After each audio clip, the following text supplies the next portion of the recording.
Hey everyone, it's Dan from the Nostalgia Test Podcast. Just wanted to let you know if you're looking for a unique customized gift for your friends or family, hire the Nostalgia Test Podcast to create a special personalized private episode or to roast your friends or family. We create each personalized gift with special show notes and quotes just like the real thing. And also, why not invite us to host your next virtual event? Go to nostalgiatest.com and click the Hire Us tab, and let's get nostalgic. On today's episode, we invite Brandon from the Namely 90s podcast to put 4 90s power ballads to the ultimate test. Yeah!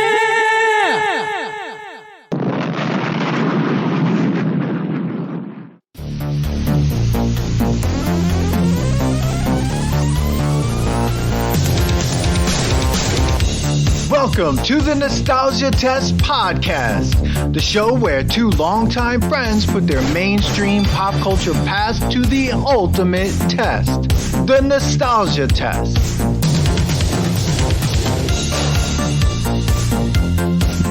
There it is, ladies and gentlemen, Dan, with the little soundtrack after it. I'm loving the evolution of this, Dan. I know. That was amazing. I know.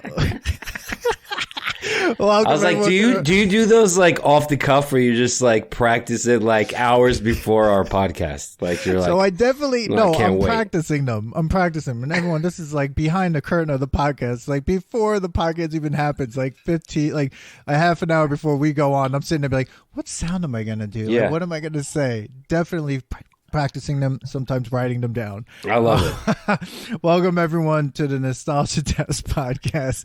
I'm Dan Dissinger here in LA, and I'm here with my longtime friend and co-host Manny Coelho. Manny, are you psyched? What's up, man?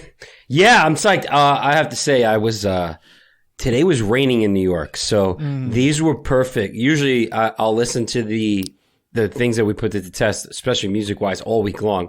But I've had a crazy week as always, and then today was rainy, so it was like perfect to play these songs driving around today. It was like the soundtrack of my life today, and it was awesome. I had a great time. Can't wait to put these to the test. I kind of jealous on one of one of our guests' choices, because that's what I was going to do, and you kind of talked me out of it, so I chose another one. But anyways, let's introduce our guest. This is a guest episode, and I love guest episodes. That's right. Kind of changes it up for us, gives a little different perspective, and actually adds a little spice to the podcast, changing up kind of our style of our podcast. Absolutely. So let's do your intro, Dan. We're here with one of the co-hosts from the Namely 90s podcast, Brandon. Thank you so much for being here. Thank you so much for participating in this nostalgia test, and for sending some killer songs. I mean, I'm looking forward to it. Thanks for having me, guys. I was surprised, Dan, you didn't do like a little air guitar riff after your sound there. You should have, or like a drum solo. Brandon, tell us a little bit. Tell the fans, our listeners, definitely, especially Steve. Tell us a little bit about your podcast and what you guys do. Well, hello there, Steve, and other listeners of the Nostalgia Test podcast. I'm Brandon. I am from Namely 90s. We're a weekly podcast hosted by 2 childhood best friends that focus on a month in the 90s each episode. Andrew and I, we grew up a couple houses down from each other. So we've known each other since I was 2. He was probably 3. We grew up in the 90s. We were kids in the 90s. So there's a little bit of like memory gaps for us. So it's fun to kind of go back and look at the decade that kind of defined our childhood. And Andrew's terrible at remembering everything. That's kind of become the shtick now that we're on episode 90 something at this point, not including all of our Christmas specials, which we do. We've been doing for 2 years now, called the 12 Days of Christmas Specials, where we have guest podcasts on and kind of just look back at some 90s television Christmas episodes. So that's always fun. We like nostalgia, so naturally anything named nostalgia kind of drew us in and over to you guys. And you can find us over at namely90s.com/listen. Find your platform of choice over there. Or if you prefer visual stylings, we have a YouTube page where you could see me blather on about stuff like this with my my newly minted mustache. Usually I have a nice beard going. But yeah, we dive into the 90s for about 30-ish minutes a week every Monday, and kind of just have been making our way through. And we'll have to make a change around 120 episodes because we'll have done everything. Well, when you say you do like a month, like, so you're saying you picked from the day you were born and keep going, or like what do you guys review besides like TV shows? And we're sporadic. So, I mean, we call it a nostalgia pop culture comedy podcast. And so, each episode, it'll start off with us just chit chatting, and then we'll go into, we haven't gone in chronological order. We've just kind of picked like whatever month it is. We'll do a year per week and kind of just, cycle through to the next month and keep the numbers going. So it's, if you're trying to listen in chronological order, I'm sorry, you're gonna have to wait until the end of the year when it's all been done, and you can just go back and listen to how our audio has changed over a year, 2 years at this point. But yeah, we kind of just focus on, I'll pull a bunch of stuff, like everything that interests me that happened in a month. Like for example, a couple weeks ago we did February 1993, Groundhog's Day came out, or Groundhog Day, excuse me, I always say that wrong. There was Double Dare ended, the Nickelodeon show. Michael Jackson talked to Oprah in a national interview. Like a lot of the stuff that's just going on in pop culture, we'll list off in the intro to the episode, or kind of before the mid-episode break, and then we'll pick like 3 topics that we kind of really want to focus in on, or 2 topics that we know something about, and the 3rd topic is me kind of just being like, Falling Down with Michael Douglas. That's something people need to see. I've never seen it, but it's a really cool movie. That's awesome. Have you seen the documentary The Orange Years? Yes. That was that on Hulu? I know I watched it within the last couple months. That was a phenomenal.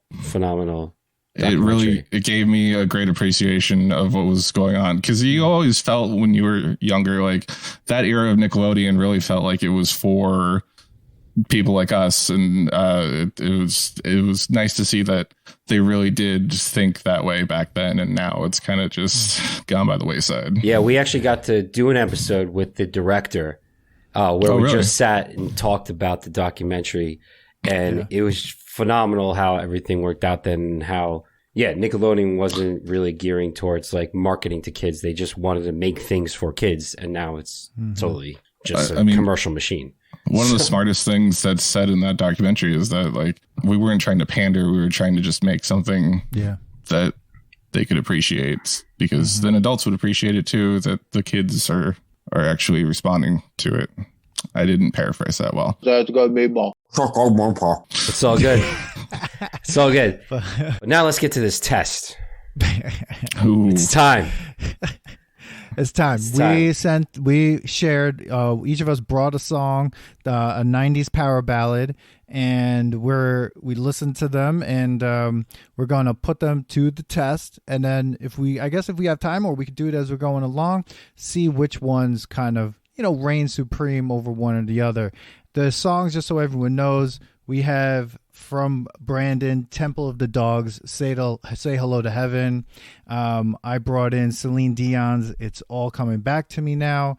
And Manny, you brought along November Rain from Guns N' Roses. And Brandon's co-host, Andrew, who couldn't be here with us, he also sent one, I Would Do Anything for Love by Meatloaf. Love it. That's the one. That's the one that I was going to choose. But Dan was kind of like pushing me off of that thing. Dan, you definitely talked me out of it.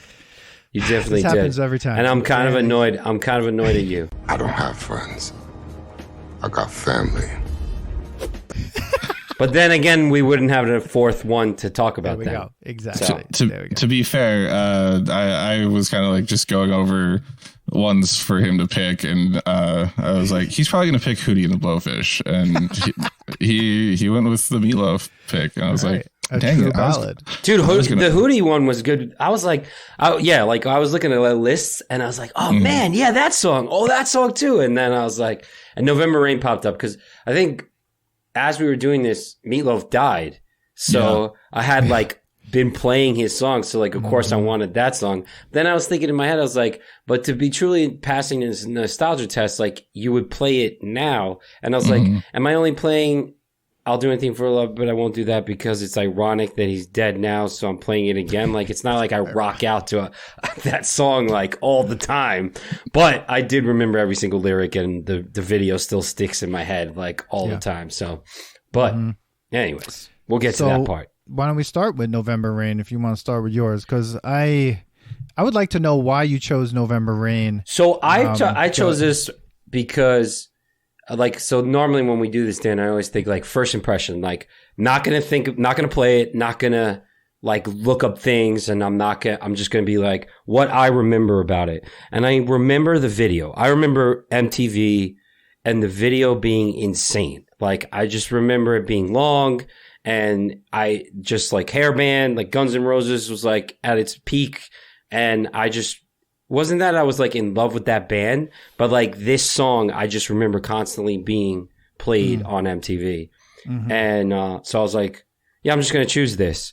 And then like after listening to it, like, yo, the solo parts, it's crazy. Like, I'm like, what makes a ballad? First of all, right off the bat, the notes right off the bat, you remember. Like, you're like, oh, this is it. This is, you know, it was crazy. Like the video, all the videos, I don't know if you guys like went and checked out the videos of these songs. There's this like long drawn out, like it's like dreary, like they're all the same. They all like it's like Poorly lit. Poorly lit. It looks like we're watching a horror film, you know. You know, like Frankenstein's monster was about to be like made in this mansion that they're in, and everybody has a mansion. Everybody has a mansion, of course. But then when you get to the solo part, there's always like a bright light, and for some reason Slash just standing in a desert, just hammering on a guitar. Then they're like, all right, we're gonna go in a house, then we're gonna show you on stage, then we're gonna go like in a whole other location. I'm like, how many locations did they go to shoot this video? Like, this was an epic video. Like, these are like the times like none of these were like. Did you guys listen to the radio edits or like the original versions? I listened to the original. Yeah. The only one I didn't listen to the album version on was probably Meatloaf's, because that's 12 minutes and I rocked Meatloaf for like in repeat. I'm like, my niece was in the car. We were snowboarding this weekend, and she's like, this is a 12-minute song? I was like, yes, it is. For no reason. We'll get to it. Like, it's too long. Well, it's like November Rain does that. It does that dip where it's like, oh, okay. Yeah, where you think it's over, and you're like, wait. It's not even far from over. It's not. It ends at the 7-minute mark, then it goes on for another 2 minutes. It ends at the 8-minute mark, and then lasts until almost 9 full minutes. So it's It reminded me. It reminded me of like kind of like just like what am I trying to say? You know how like techno songs like bring you up and bring you down, bring you like the rhythm, like just like because they want you to like get crazy. That's how this song was. It was like, oh, like start off slow. I'm getting into it, and like you said, like, all right, calm them down for a second, and then get into it. But here's the thing about this ballad: you're not rocking this out anywhere but like in your house. Like, you can't play this at a wedding, can you? Like, you can't. Probably not. A 90s wedding, a 90s themed wedding. You're definitely playing this. 100%. If you had big hair and you were getting married in the early 90s, you could probably have this as like your first dance.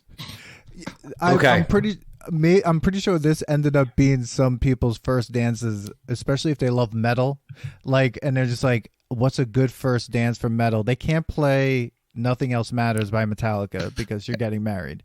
And so like you're definitely gonna give this, because it is like a wedding.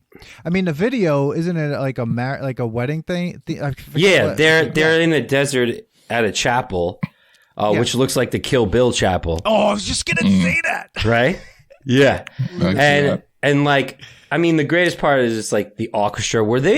Did the Metallica playing with the orchestra come before or after this? After. Okay. This was 1991. Oh yeah. Yeah. So like the instruments in this was phenomenal. This is a ballad. This is like Yeah. I'm not rocking this all day long. But No.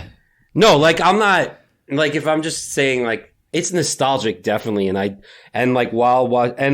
was listening to it in the car before I watched the video and I was like this is great but I need to see the video.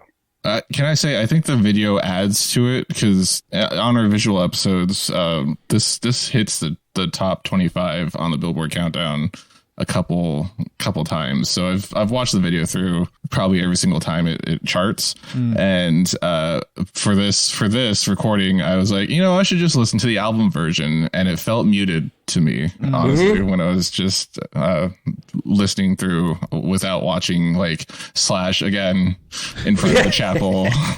Yeah. Just slamming the guitar.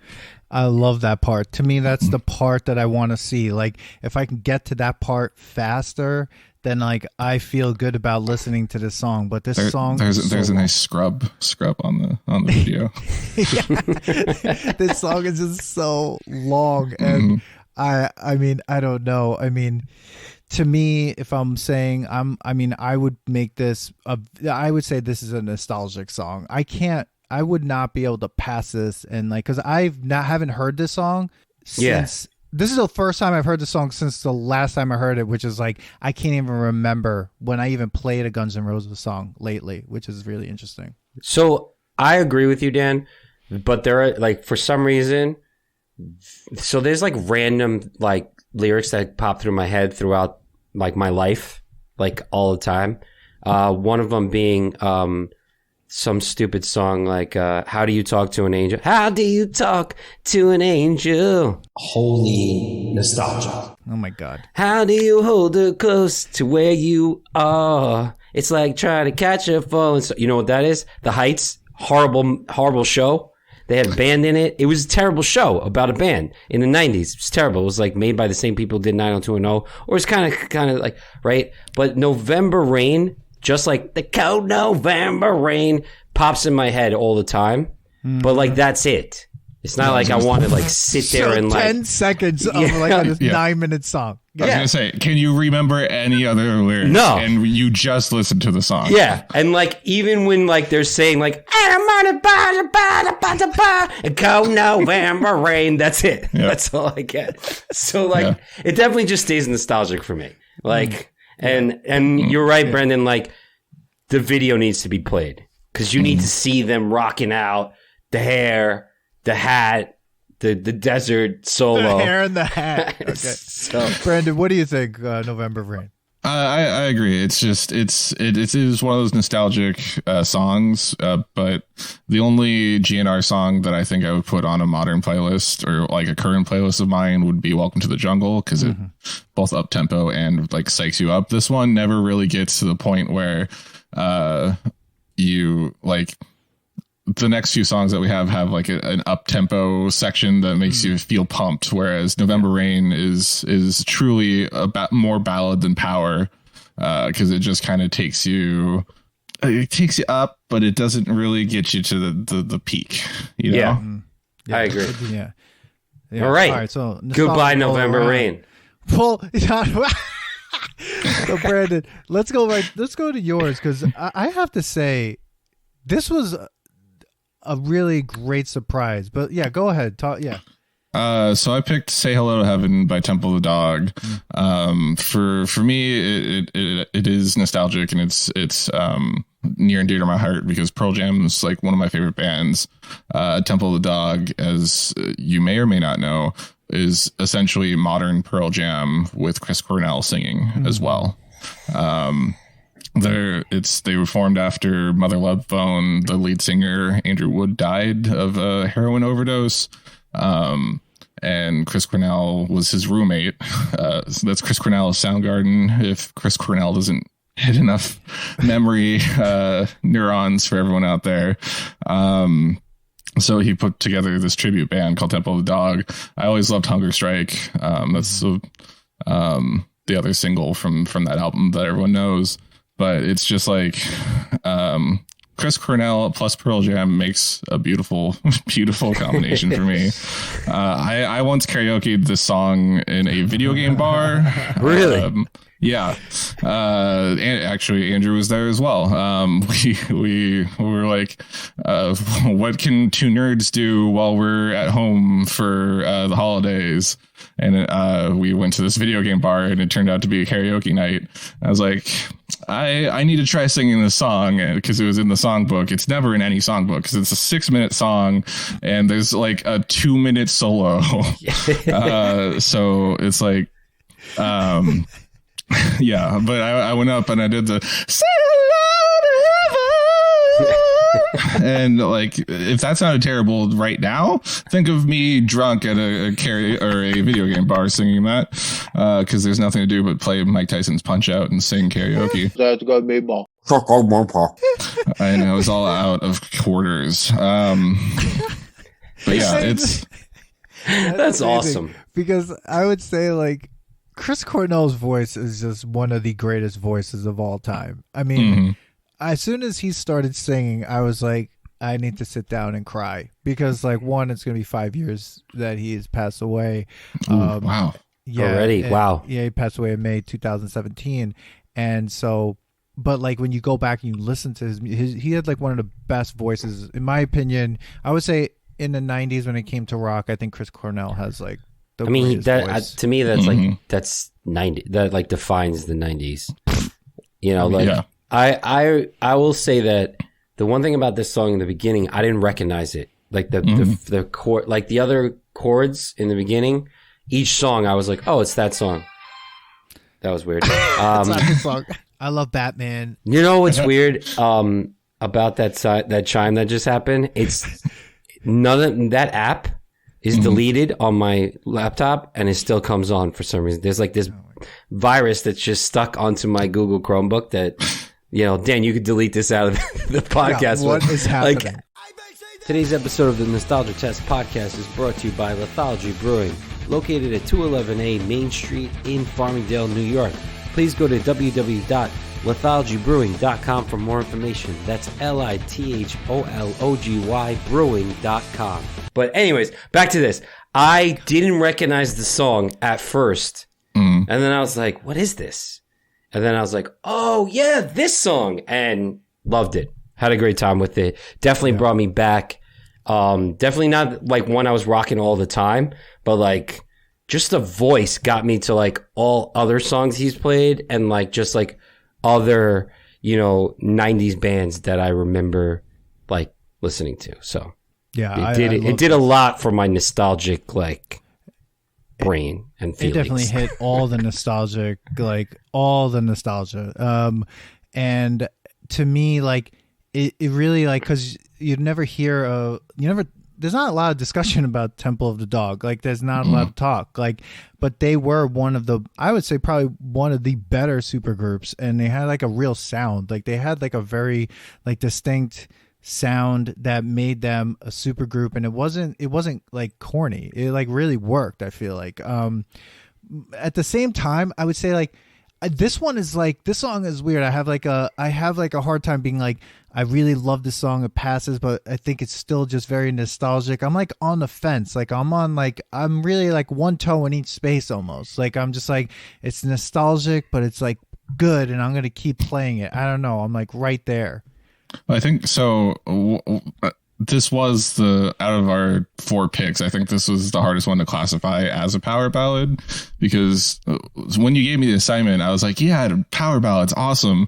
But then in my head, when I think power ballads, I think like hard rock power ballads, like glam rock, hair metal, like those styles. And the grunge kind of killed that genre. Yeah. But this was like 1991, so it was still in that era between finally killing the last glam hair bands like Guns N' Roses and allowing the Seattle grunge scene. I'm from Seattle, so this is all just bias being thrown at you guys right now. But yeah, so the more superior grunge rock with its soul from Seattle, and you know, we still had wild hair, but it wasn't like poofy. Yeah, they didn't use hairspray in it. They just chose not to wash it. Yeah, that was grease. You just had grease. It's how it went. Yeah. I mean, the punk rock era had the egg whites in their hair. We just didn't watch ours. That's it. But yeah, for me, I would still put this on a playlist. But like I said, Pearl Jam's one of my favorite bands. Like 90s grunge still frequently ends up on one of my playlists. So if we're putting this to the test, you're saying it passes it. Like you would pass the test because you're playing this now. Yeah. Bro hugs. All right. I think after like I'm putting it as still nostalgic because it's still like there's something like I don't know, like I loved it and I thought it definitely opened that door to go into this album again and really listen to it even more and possibly have a whole episode about it. I don't know, but like this was a really Dan, if you're gonna have a whole surprise. episode about it, you're gonna do it, Brandon, because I will totally admit that I don't remember this album. So what do you think, Manny? I'm going nostalgic still. What do I'm you saying nostalgic just because, like, so I'm gonna totally, like I wasn't in. I like Pearl Jam, but I didn't really get into Temple of the Dog. I didn't. You were telling me about it, and I was like, I guess I didn't have. There was certain influences in my life that people that were introducing me to different bands and different genres. And I guess at that point, nobody was bringing this up or I just didn't even think about it. So it was nostalgic in a way of just like making me remember other like bands that I would listen to that sound similar. But like, I didn't know anything about Temple of the Dog. Just listening to U2. I was like, oh, I learned so much now. So like, I was like, where was I when this was happening? Like, what was I doing? And I was like, I don't know. Maybe I was at a New Kids on the Block concert with my twin sister. Who knows? I will say this though. I would rather listen to this song than November Rain, I think. This might be controversial, but I feel like Mike McCready shreds a little harder than Slash in this song. Those two compared, not like entire works. No, that's a hot take right there. No, that's a hot take. Yeah. No! I agree. I'm going to come with fire. Nice. I totally agree. I think like this song to me, I would go back and listen to this more than November Rain. I love Batman. Manny, all right. No, I'm agreeing. I'm just saying it's going to stay nostalgic to me, and I think I'm going to have to now get into this to see if I actually enjoy more these songs, because I did enjoy the song. Like I told you before, like it was the one song that in the beginning, the first 5 seconds of the song, I wasn't recognizing the song. So I was like, where was I when this came out? So I was trying to figure that out as a child. Like, was I wrestling at the time? Why didn't the wrestlers play this? Like, why wasn't this one of the things being played? You know? I think it's because that album, it got play, but it was like they only had one album, right, Brandon? It was just a tribute album. Yeah. So and that one song, Hungry or Hunger, that's the one that they played. Hunger Strike. Yeah, Hunger Strike. That's the one they played all over the place. Yeah. All right. Plus, it might being West Coast or even just Seattle, it might have just not have gotten outside before like. 10 from Pearl Jam came out within a year of this album coming out. That's right. And definitely. So just the plays were different in different radio stations and stuff. Yeah. Got it. Absolutely. Wow. All right. Excellent. So let's jump into mine.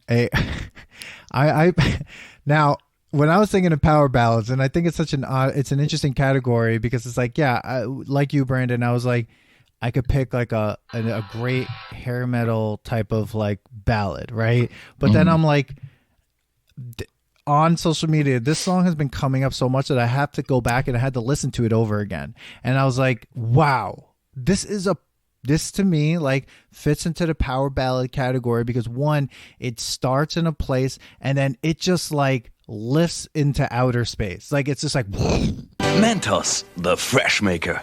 And her vocals, Celine Dion, if anyone's like, this is like, it's all coming back to me now by Celine you didn't Dion. want to do the one by Meatloaf. No, I don't want to do the one by Meatloaf, which was. But the video is trash. such a tribute to Meatloaf's videos. Like her videos. Were you about to call me? Taking that out. That's got me ball. Manny, this album, that the Meatloaf that he did it on in 2006, the Bad Out of Hell 3 album. Yeah. His version is trash. I watched. No, it's trash. I watched it too. It's a duet, and it's crap. It's crap. It's crap. It's not good. It's like Three Musketeers bad. No, I just thought it was funny because if you watch this video, it's basically it is Three Musketeers bad, but it's basically the exact video of "I'll do anything for love," but I won't do that. There's like roses and and he's not a monster. It's not Frankenstein's thing. There's a motorcycle. There's flying petals of roses. It was like they just watched the same director do this movie. This video is what I wanted to know. Horrible. I'm curious. Do you remember any Meatloaf video that doesn't have him on a motorcycle and in a castle as a monster? No. First of all, the video. No, he played that whole thing. He's like, I'm not that good looking. I have to make myself even uglier and make myself a monster, and we'll just do this. So even the video worked. to Love by a Dashboard Light, or whatever, that one. Yeah. It's just him performing it on stage. He looks like a monster. He is a monster. I mean, he looked like, and I feel bad we're talking about a guy who passed away, but he looked. And we're not even doing a song yet. But it totally the version from 2006 is not good. The 90s, the version that Celine Dion sang was amazing. I love this song. And actually it psychs me up when I hear it when she's just like at the end baby, and you're just that's gonna be more. The 90s was really good at female vocals just ramping up and up and up, and then having that quick pause, and then say Whitney Houston with the "I Will Always Love You." Oh yeah. Belting it at the end. Belting it. Yeah. It's like that pause where they need to breathe because they're about to belt for 3 minutes straight. I agree, Dan. I thought this was great. I haven't heard this yet. TikTok there's a whole trend going on, right? It's this song. Yeah. And my niece is 19, and she's been singing a lot of ballads. So her age group is now really into what we grew up with. Yeah. Because I'll be driving to snowboarding with her, and she's playing this playlist, and I'm like, why are you listening to this? She goes, everyone loves this right now. And I was like, so that's that's their oldies, right? When we were, and I was like, oh man, I hate you. It's all coming back to them. It's all coming back to them now. I mean, we're only a few years off from being the same age Debra Jo Rupp was when she started playing Kitty on that 70s show. Oh boy. So, yeah. No! Just thought I'd make us all aware of that. I mean, I just turned 41, so I was like, man. But I'm glad to see the young people liking these songs. Young people. But this is a great video. It's so long. Radio version only really highlights all the good parts, obviously. Yeah. But a nice 5 minutes 31 seconds. Yeah. I mean, that's long for radio, right? That's long for radio. Billy Joel would argue that's too long. They got to cut it down to 3:05. That's right. Brendan probably hates Billy Joel. He's like, fucking Billy Joel. Of course, a Long Island guy said Billy Joel. No, I really like Moving Out. I could probably name Piano Man if I'm being cliche. And there was that SNL sketch in the early 2000s with Lindsay Lohan in the back of a cab and Horatio Sands playing Billy Joel as he tries to. So it didn't really reach you, any of Billy Joel's songs. I mean, not when they came out. I came back to them in my preteens, I would say. Moving out the musical came out when I was probably in the 6th grade. Okay. Yeah. So I was like, I heard that song in a commercial. I might as well check out this Billy Joel guy. It's just funny to hear that from someone that's not from the East Coast, to see what they feel about Billy Joel, because obviously he's still popular enough that he's multi-millionaire from records, not just from people buying it from the East Coast. So it's what does a West Coast person feel about him? It's kind of, it's shameful to say. I probably didn't hear We Didn't Start the Fire until The Office did the version. What? That's my karaoke song, by the way. Wow. And that's my karaoke song, not only at a video game bar, but any bar. Even a ski mountain bar, a kids bar where I'm just cursing. We didn't fucking start this fire. It was bad. New Orleans. Yeah, New Orleans. That's true. But man. back to this song. And that's a nostalgia test tangent. Celine Dion. Yes. Love this song. It's all coming back to me now. Yes, it's all coming back to me now. Yeah, I think this is great. I gotta admit, I'd still rock it. I think it passes the test. I think it's still stands the test of time. It's on TikTok, or you see it. It's trending. Even when it's playing, it does a really good job of reminding you. And she's killer vocals. She's killer. a monster. Killer. Yeah, I would love to have seen a version of this song done with Chris Cornell and Celine Dion. Ooh. Wow. Yeah. I have to go get her wipe. Yeah. Yeah. They could still do that with a hologram. I don't want no hologram Chris Cornell. I mean, have you seen what they've done with Mark Hamill on The Mandalorian? It's creepy. It's so creepy. How his face almost looks normal now, but his voice is still very together from previous things. You know what I don't get about that too? It's like, why not just have a person play that character? Like, we understand acting. We understand that other people can play a role. Like, but no, people man, just can't it must be Mark Hamill. People can't let that go. It's crazy. I mean, Sebastian Stan, I've seen those posts where they're like, he looks exactly like Mark Hamill did. I'm like, I could give into that. I would be fine with that. Yeah. But it's all coming back to me now. I had one small note, and it was, we were complaining about the length of November Rain, and how it stopped twice before finishing. Or it ended twice before finishing. This song did the same thing. You get to maybe this end of the close to the end of the 6 minutes, and then there's still like a whole extra minute of her trying to just meandering out with the piano and the and small sounds. She was going with the ballad, man. She's like, okay, we're gonna continue it. No, more. But that's what's so great about a power ballad. It does that thing.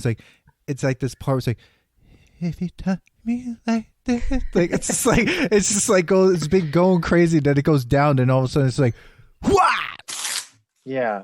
I have to go get her wipe. It's like out into outer space, like, and then it's just like, and that's the end of the song. But like, it's like a roller coaster where it's a long ride up to when it starts to get exciting, and then after it's all over, you kind of have that slow taxi back into where you get on or off. Yeah, it's kind of like when if you go to Disney World or Disneyland and you do the Splash Mountain, and like you finished, you gone down. You're all wet. It's, whatever. It's awesome. But then it's that long taxiing it back to the beginning, and you're just like, and it's just like, oh my God, I want off this. My pants are wet. I'm sitting in a puddle, and it's just like uncomfortable. So it's just like the fun has happened, and now it's just like, are we there yet? Like, I need to go. So you're saying it's not passing the test? No, I'm passing this song. I'm saying Celine Dion's song passes the nostalgia test. Okay. Brandon? I would absolutely pass the radio edit. I'm on the fence about the long version, but I would say yes. With Dan's adequate description of how wet he was after getting off the ride. Yeah. I have to go get her wipe. Yes, I will say it is. I would put it on a playlist, current playlist. Awesome. All right. Manny? No, I definitely think it passes. So. All right, so we go to your partners. Yes. Pick. I try to do impressions, but I don't do impressions of him. I feel like you get angry. I would do Anything for Love, but I won't do that. By Meatloaf is Andrew's pick. I just wanted to say his name was Robert Paulson. Holy nostalgia. Yes. Yes. One of the best roles he's ever played. Mm-hmm. Way better than the creepy bat on a motorcycle vampire in the music video for this. Seriously. I love Batman. But yeah, R.I.P. Meatloaf. I would do Anything for Love, but I won't do that. Was on Bat Out of Hell 2, Back into Hell. So I think that kind of just negates the title to 2. Bat 2. Is that Batman Returns? I love Batman. So this came out in 1993. There's an album version that is 12 minutes and 1 second. Ridiculous. A single version is 5 minutes 13 seconds. A B-side single is 6 minutes 30 seconds, and the video version that I think we all watched was 7 minutes and 40 seconds. That's the one I watched. That's the one I watched. Yeah, that's the one too that I don't know. There's two guys on TikTok. They're really amazing. Twins, the new trend where they watch songs for first. I like those guys. And they were watching this song for the first time, and there was an edit where like they were watching and going, okay, and then it was like waiting to get to the song, and you can see where like they punched in again, and it was just like, okay, here's the song finally. And I remember. Because in the beginning it's ridiculous. Totally. In the beginning it's like the guy's like trying to be like Michael Jackson, making like thematic, like this whole movie like going on. Criminal video. Yeah, it's like it opens up with a title card that says, "I have traveled across the universe through the years to find her. Sometimes going all the way is just a start." Was he an alien? I've never understood this music video.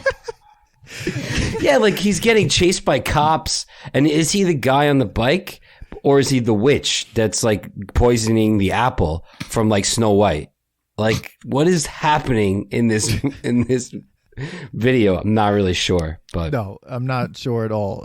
It's like a rock version of like the Phantom of the Opera, but at the same time, it's also Beauty and the Beast, and it's also Grease, and it's I don't know, like it's everything. Yes, there's a lot going on. But at least Blues Traveler picked a theme when they did their music video for Runaround. It was just a fake guy on a stage. Yeah. That's all they needed. Yeah, but like, all right, let's get to this song. I hate this song. No! So guys, if you like Nostalgia Test Podcast, please don't forget to like and subscribe. Yeah, subscribe and like. Follow us on all social media outlets that you can find us and where you can get podcasts. Podbean, Spotify, Apple. I can't. I hate you, Dan. I can't. Why do you hate the song? Yeah, you should tell us why you hate the song. That's probably because like you go from like loving Celine Dion song, but you hate this song. Do you just hate Meatloaf? Never a big Meatloaf fan. I was never a Meatloaf fan. So like Paradise by the Dashboard Light, not your thing. Oh, Paradise by the Dashboard. He loves long songs, obviously. Yeah, they need to be like short. that song itself goes to restart like 4 times, and then there's like a whole like baseball game going on at one point. Yeah, but like, and I used to listen to like Q104 on Long Island, the classic rock station. Anytime any Meatloaf song came on, I was like, I'm in for it now. And like, I would change it. I just don't. He's a great singer. I'm not going to say that he wasn't talented, that he wasn't a good singer, all those things. I'm going to give all that. The music is just not for me. I don't get it. I don't like it. I can't listen to it. I just don't get it.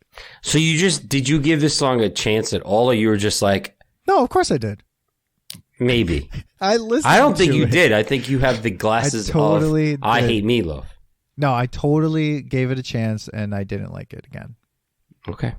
Yeah. Sorry. I'm going to disagree with you big time. I think this song is killer. I was rocking out, and it does end like 8 times. I think maybe right. It's right. But I didn't take notes on this one. This one ends. There's such a high, and then it's like doom doom doom doom, like rocking out, and then like she comes in, and then it just like kind of ends. She's like, you're gonna start cheating on me. You're gonna leave, and he's like, I won't do that, and then it just kind of ends. But there's like a middle part that's just like rocking out, and I was screaming in my car. Screaming. That's gonna be more. Screaming. Yes, Dan. That's epic. Yo, you can look at our TikTok video. I did a video on this. Yes. Also, it's been used. That just triggered. It's been used in a commercial for M&Ms from like yeah. I want to say 5 years ago, but that if I don't think it was 5 years ago anymore. I think it was 10 years ago at this point. Probably, yeah. Anytime we say 5, it's like, wait, hold on. Yeah. Quit. Yeah. Yeah. And so while I was listening to this, I was like, I could really use some chocolate coated in a candy covered shell. Marketing works. Yeah. Right. You know, Betty White died, and all I wanted to do was eat Snickers. Just kind of. Oh, now that you're saying that, yeah, was the video used in it too in the Eminem commercial, like where he's in the video, or is that a different thing? No, well, that was a different Eminem commercial where he's in a haunted house. Yes. Yeah. Why? He's always dressed up as the Phantom of the Opera. He's always in something haunted. He was in this. He's haunted in his version of like It's All Coming Back to Me Now. I feel like it's the same guy from this video, but now he's like in Beauty and the Beast. He's like a human being now, and you know, in a haunted house. But then he's not. Then there's a ghost. That video is really weird too. But like, Tell you, same director. I don't like this song. Meatloaf. I don't like this song. Meatloaf went to Celine Dion and was like, if you're going to do this song, you have to do this kind of video. Well, she was like, no. Did you see that he actually got sued, so he couldn't record the song before Celine Dion, the previous song? It's All Coming Back to Me Now. Really? Yeah. The writer of that song, Meatloaf, wanted to record it, and then he sued him so that he couldn't use it. And then he finally got to record it for Bad Out of Hell 3 after Celine had it. So Celine had it first. Yeah. Well, she had a second, actually. Yeah, she had a second. Okay, yeah. Got it. He had a third. He should have gave up at that point, especially when he was like making an album that was like Bad Out of Hell 3. Yeah. Like, listen, if you've reached a point where you're releasing albums with next to Chinese democracy, you should take a step back. Cold November rain. That's it. Like, seriously, I don't know. Okay, so I'm gonna say this doesn't pass the nostalgia test, and for me, it's just not even nostalgic. I'm not saying that it's a bad song overall. It's just not for me. I don't like it. I don't ever want to return to this song. Dude, it's not nostalgic at all to you. It doesn't even bring up any feeling. It's nostalgic. Shut up. Bring up what? Your hatred for this. It brings you up the nostalgia of going, who the fuck listens to Meatloaf? Oh, I have a best friend who does.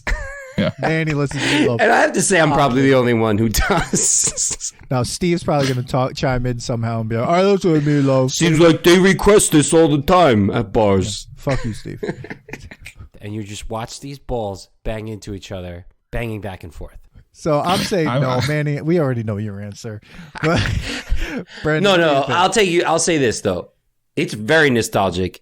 I don't know if it would pass the test now. I'm not like I said it before. Like, yeah, I rocked out to this because of this, like this episode. But I'm not listening to this all the time. So I would say it's just very, very nostalgic.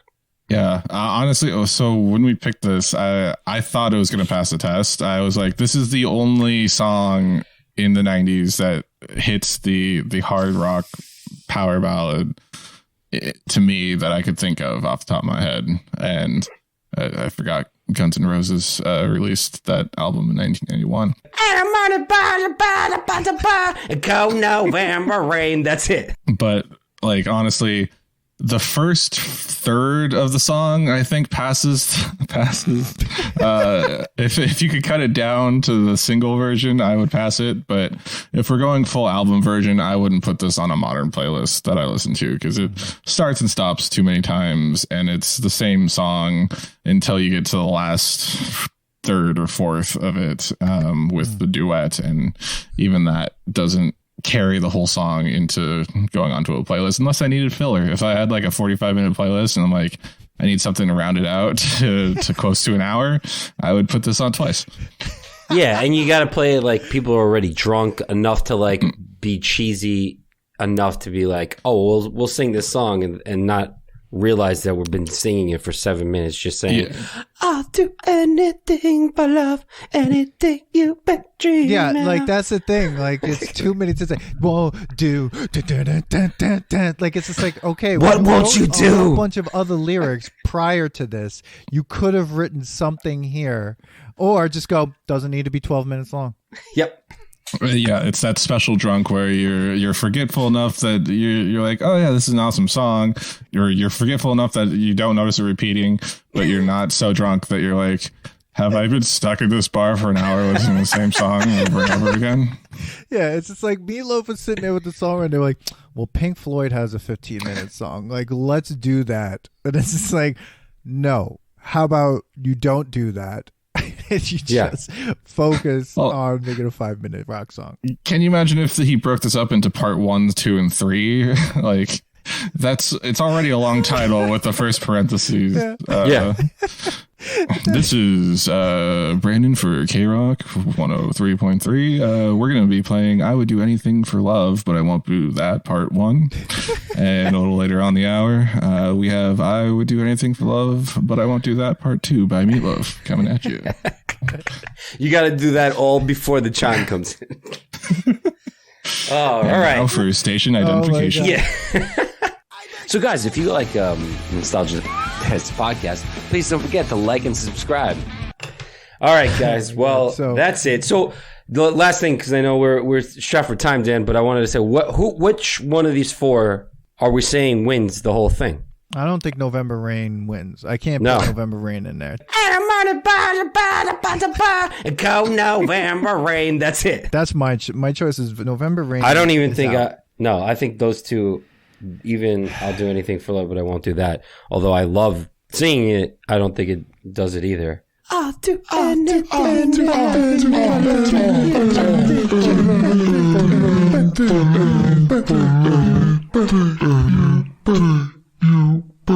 It's a really hard one. To me, it's between Say Hello to Heaven and It's All Coming Back to Me Now. And it's really hard. I don't know. But those are the two I'm putting there as battling it out.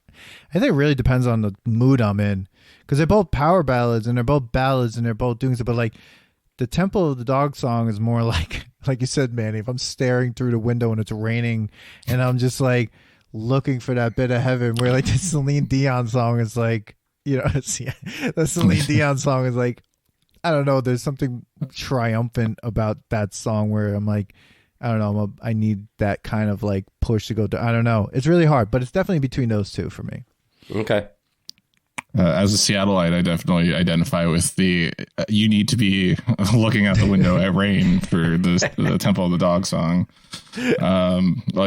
My bias, I would suggest the Temple of the Dog song, but honestly, I think it's the Celine Dion. I'm going with Celine Dion, man. Isn't that weird? That's it. That's right. Celine Dion wins the Battle of Ballads on the Nostalgia Test. All right. Well, this is great. Brandon, let everybody know where we can find your podcast again. Oh, yeah. I am Brandon from Name Me 90s. You can find us at nameme90s.com/listen every Monday, and nameme90s.com/YouTube if you want to see our ugly mugs. And yeah, you can find us on Twitter at nameme90s with 90s. Also on Instagram at nameme90s with 90s. And if you have Facebook, you get the Instagram posts. So congratulations for using Facebook. That does not pass the Nostalgia Test. Well, Brandon, thank you so much for coming. This was super fun. I feel like definitely would love to have you back and hit up one of these, do a full album or something. But so great to have you here. Do the power ballads. Yeah, absolutely. Well, forget about albums. I'm doing a TV show with Brandon. They're doing anything 90s. We don't have to just do music. So, I know. You guys will have to come on one of our specials coming up too. Nice, absolutely. Sweet. But everyone, we would love to hear which one of these power ballads you think passes the Nostalgia Test, which one reigns supreme. If there's something on here that's the hell with these ballads, what about this one? Throw it in the comments. Follow us on Instagram and TikTok at the Nostalgia Test, on Twitter at Nostalgia Test, and hit us up with a 5-star rating. And we'll see you on the next test, everybody. Peace. Tailspin. That's one of my favorite shows of all time. Oh my God! All right. Thanks for listening to today's episode. Please subscribe to the Nostalgia Test podcast to know when new episodes drop. Don't forget to leave us 5 stars and a positive review so more people can find the podcast. Share your thoughts and memories on today's topic on our Twitter at Nostalgia Test and on Instagram at The Nostalgia Test. Tune in next time because you never know what pop culture will pop up on The Nostalgia Test.